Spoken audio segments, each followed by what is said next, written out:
Serengeti, dans la langue des Maasaïs, signifie « plaine sans fin ». Et fidèle à son nom, c'est une scène grandiose où des millions de créatures composent ensemble une symphonie de la vie.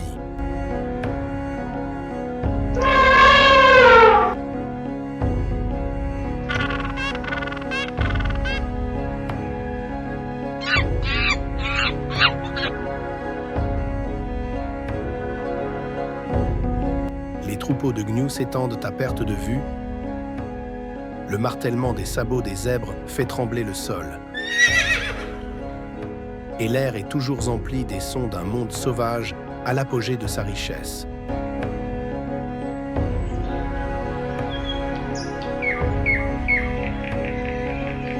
Des éléphants colossaux se déplaçant lentement comme des montagnes mouvantes.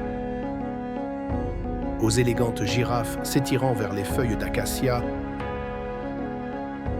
la vie ici semble éternelle et infinie. Mais c'est cette richesse même qui est à l'origine d'une lutte pour la survie sans merci. Sous le même ciel africain, la vie et la mort partagent le même souffle. Chaque aube n'apporte pas seulement la lumière, mais aussi le début de la chasse. Ou la vitesse du guépard, la force du lion et la cohésion de la meute de Lycaon décident du sort des plus faibles. Chaque goutte d'eau est un trésor âprement disputé durant l'aride saison sèche, et chaque coin d'ombre est un abri précieux contre le soleil brûlant. Au Serengeti, la beauté primitive côtoie une cruauté implacable, et chaque créature, du lion majestueux au frêle faon de l'antilope, doit prendre part à la danse éternelle de la vie, de la mort et de la renaissance. Dans cette course à la vie, à la mort, où la force du lion et la vitesse du guépard accaparent souvent toute l'attention, il existe un autre prédateur qui opère selon des règles totalement différentes. Ils ne sont ni les plus forts, ni les plus rapides sur un sprint, mais ils sont les plus efficaces. Ils sont la preuve vivante que l'intelligence collective et l'endurance peuvent triompher de la force brute. Voici le Lycaon, le chien sauvage d'Afrique, le maître chasseur de la solidarité. Le Lycaon, ou chien sauvage d'Afrique, n'est ni un loup, ni un chien domestique retourné à l'état sauvage. Il constitue une espèce à part entière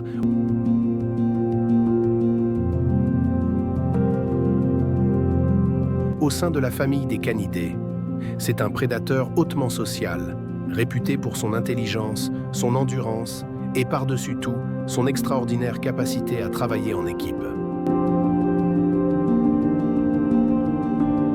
Leur signe distinctif est leur pelage unique qui leur vaut le surnom de chien peint en raison de ses taches noires, jaunes, blanches et brunes. Chaque individu possède un motif qui lui est absolument propre, à l'instar d'une empreinte digitale humaine. Ils se distinguent également par leurs grandes oreilles arrondies. Leurs oreilles, très grandes par rapport à la taille de leur tête, sont extrêmement mobiles et leur confèrent une ouïe exceptionnellement fine pour détecter les proies et communiquer entre eux à distance. Ils possèdent un corps remarquablement mince.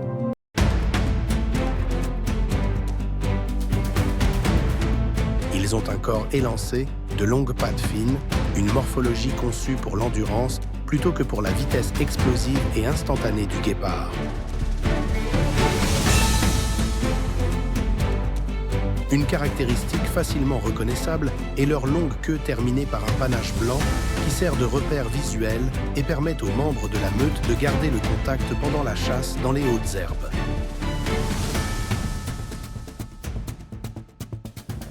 Le plus grand secret derrière les prouesses de chasse du Lycaon réside dans sa structure sociale extrêmement soudée et sophistiquée.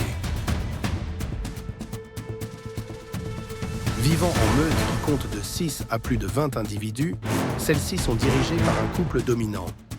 Ce couple est généralement le seul à assurer la reproduction au sein du groupe. Avec un esprit de coopération stupéfiant. Contrairement à de nombreuses autres espèces de prédateurs, les Lycaons sont remarquablement peu agressifs au sein de la meute. ils manifestent un soin et une attention mutuelle surprenants.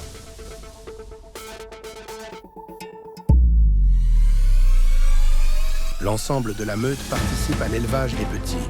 De retour de la chasse, ils régurgitent de la nourriture pour les chiots et pour les individus restés garder le terrier, généralement ceux qui sont blessés ou âgés. C'est un comportement d'une rareté exceptionnelle dans le monde animal. Ils ont également un rituel particulier avant de partir en chasse. Avant chaque chasse, la meute entière s'adonne à un rituel de communication sociale. Ses membres tournoient les uns autour des autres, se frottent, remuent la queue et poussent des pépiments excités. Il ne s'agit pas d'un jeu, mais de leur façon de renforcer les liens et d'unifier leur stratégie. La prédation, impitoyable mais d'une efficacité redoutable. Le lycaon est considéré comme le mammifère prédateur terrestre le plus efficace au monde. Leur taux de succès à la chasse peut atteindre 80%, un chiffre largement supérieur à celui des lions, environ 25 à 30%, ou des guépards, environ 50%. Leur stratégie de chasse cible les ongulés de taille moyenne tels que l'impala, le gnu, la gazelle de Thomson et le phacochère. Ils ont la capacité de repérer les individus faibles, âgés ou malades au sein du troupeau. Contrairement au guépard qui s'appuie sur une vitesse de pointe, le lycaon mise sur son endurance. Il peut maintenir une allure de près de 60 km/h sur plusieurs kilomètres. Sa chasse est un marathon mortel, conçu pour mener la proie à l'épuisement.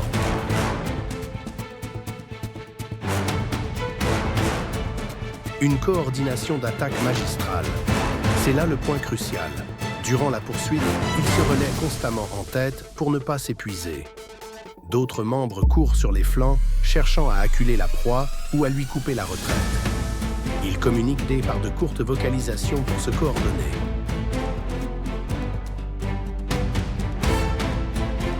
Une fois la proie épuisée, la meute entière déferle et attaque de toutes parts. Ils ciblent le ventre et les flancs tendres de leur victime, la faisant s'effondrer rapidement. Bien que la scène puisse paraître cruelle, cette méthode de chasse est en réalité très efficace et réduit le temps de souffrance de la proie. Après avoir abattu leur proie, ils la dévorent très rapidement pour éviter que des prédateurs plus grands, les lions ou les hyènes, ne la leur volent. Fait remarquable, ils laissent les jeunes manger en premier, assurant ainsi la survie de la génération future. Le lycaon est la preuve parfaite de la puissance de la coopération. Ce ne sont pas les individus les plus forts, les plus rapides ou les plus grands de la savane, mais en alliant intelligence, endurance et une structure sociale hors du commun, ils sont devenus les prédateurs les plus efficaces, de véritables maîtres de la survie du Serengeti. Si la force du lycaon réside dans la solidarité, dans le pacte qui unit toute une meute, il existe sur cette savane une philosophie de survie totalement opposée. Une philosophie de la solitude absolue, où le succès ne provient pas de la coordination, mais de la perfection d'un seul individu. Pas de meute, pas de tactique d'encerclement, pas de partage. Seulement un corps, aiguisé par des millions d'années pour un unique but, la vitesse. Un éclair fauve, une flèche vivante, prête à tout sacrifier pour quelques secondes de gloire explosive. Voici le guépard, l'artiste solitaire de la vitesse. Aucun animal terrestre n'incarne la vitesse pure comme le guépard. C'est un chef-d'œuvre de l'évolution, une créature qui a presque tout sacrifié. La force, l'endurance, sa capacité à se défendre, pour devenir la machine à accélérer la plus parfaite de la nature. Pour comprendre les prouesses de chasse du guépard, il faut d'abord admirer son anatomie spécialisée, un corps né pour voler. L'arme secrète la plus redoutable du guépard ne réside pas dans ses pattes, mais dans sa colonne vertébrale. Extrêmement souple et flexible, elle fonctionne comme un ressort géant. Lorsqu'il court, sa colonne vertébrale se contracte et se déploie entièrement, créant une propulsion phénoménale qui lui permet d'effectuer des foulées pouvant atteindre 7 mètres de long, bien plus que sa propre longueur corporelle. Contrairement aux autres grands félins, les griffes du guépard ne se rétractent pas complètement. Elles sont toujours partiellement exposées, s'agrippant au sol comme les crampons d'un athlète pour offrir une adhérence parfaite lors des accélérations et des changements de direction soudains. Sa longue queue sert de gouvernail. Sa longue queue, aplatie et musclée, n'est pas qu'esthétique.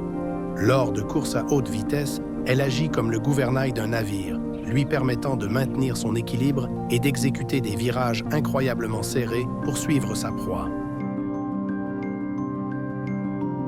Pour alimenter ses accélérations foudroyantes, le guépard possède un système d'organes internes exceptionnel, de grands poumons, de larges narines et un cœur extrêmement puissant. Tout est optimisé pour aspirer une quantité maximale d'oxygène dans le laps de temps le plus court possible. La vision du guépard est extrêmement perçante, lui permettant de verrouiller sa cible à une très grande distance. Sa caractéristique la plus reconnaissable est la présence de 2 lignes noires s'étendant du coin de l'œil jusqu'à la gueule, appelées lignes de larmes. Elles ne sont pas là pour exprimer la tristesse, mais agissent comme les lunettes de soleil d'un athlète. Elles réduisent l'éblouissement du soleil, gardant sa vision nette et entièrement concentrée sur la proie. On compare également la chasse du guépard à un pari fulgurant. La chasse du guépard est l'une des scènes les plus spectaculaires et les plus risquées de la savane. C'est une démonstration de tactique, de patience et une formidable explosion d'énergie. La chasse ne commence pas par une course, elle commence dans le silence. Le guépard va utiliser le moindre buisson, la moindre termitière ou élévation de terrain pour observer et approcher sa proie aussi patiemment que possible. Son objectif est de réduire la distance à moins de 100 mètres avant d'agir. C'est une phase de calcul d'une importance vitale.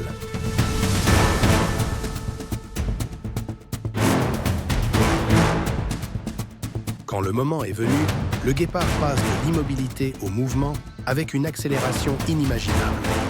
Il peut accélérer de 0 à près de 100 km/h en seulement 3 secondes, plus vite que la plupart des supercars. Son corps s'étire et se contracte, ses 4 pattes touchant à peine le sol. C'est l'instant où des millions d'années d'évolution sont libérées.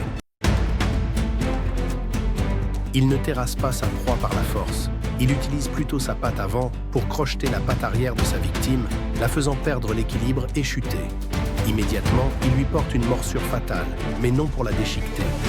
Sa morsure est d'une grande précision, visant directement la gorge pour étouffer la proie, une technique rapide et économe en énergie. Avoir attrapé la proie ne signifie pas que le combat est terminé. En réalité, c'est à cet instant que le guépard devient le plus vulnérable. Après le sprint, son corps est complètement exténué. Son rythme cardiaque et sa respiration s'envolent. Il lui faut au moins 20 à 30 minutes pour récupérer. Durant ce précieux laps de temps, il est totalement impuissant face aux opportunistes plus grands comme les lions, les hyènes ou même les léopards, qui sont toujours à l'affût pour lui dérober le fruit de ses efforts. Le guépard est une magnifique tragédie de la nature. C'est la créature terrestre la plus rapide, un chasseur solitaire à l'habileté parfaite. Mais ce don même de la vitesse est son plus grand fardeau, le précipitant dans une existence périlleuse où chaque repas est un pari payé au prix de sa vie. Le crocodile du Nil, le juge immobile du fleuve. Si le guépard est une symphonie du mouvement, le crocodile du Nil est un chant à l'immobilité. C'est une machine de survie perfectionnée par 200 millions d'années d'évolution, un concept si parfait qu'il n'a presque pas eu besoin de changer depuis l'ère des dinosaures.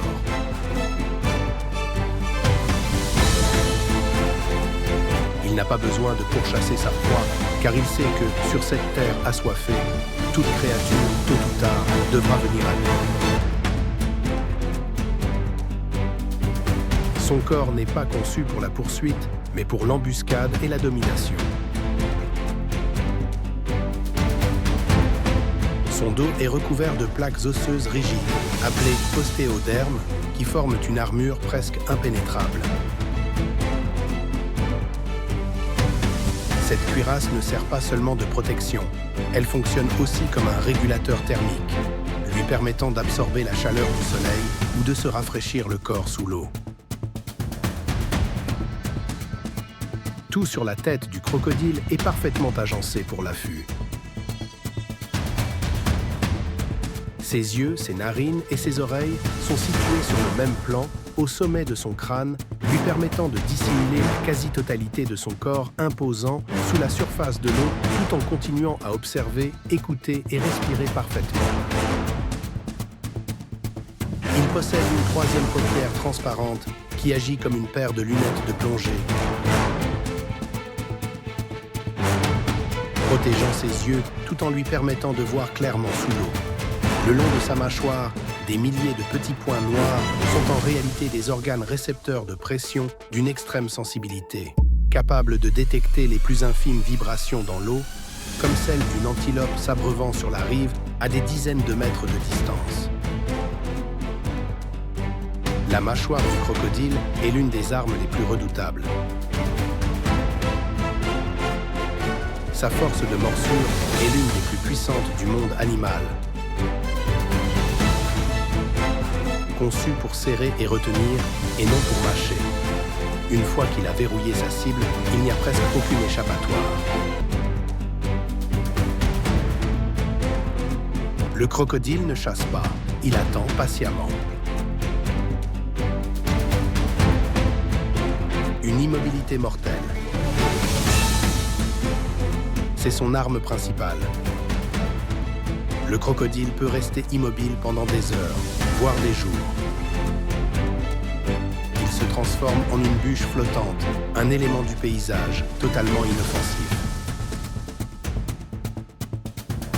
Son métabolisme lent lui permet de subsister avec très peu d'énergie, faisant de lui le maître de la tente. La proie s'approche, se sentant en sécurité face à la quiétude du fleuve, et c'est là sa dernière erreur. Depuis un état d'immobilité totale, le crocodile peut jaillir à une vitesse foudroyante. Propulsé par sa queue puissante et musclée, il bondit hors de l'eau telle une torpille vivante. L'effet de surprise est absolu, ne laissant à la proie aucune fraction de seconde pour réagir. Le premier objectif du crocodile est d'entraîner la proie dans l'eau où il détient tous les avantages. La proie terrestre, paniquée, se noie alors rapidement.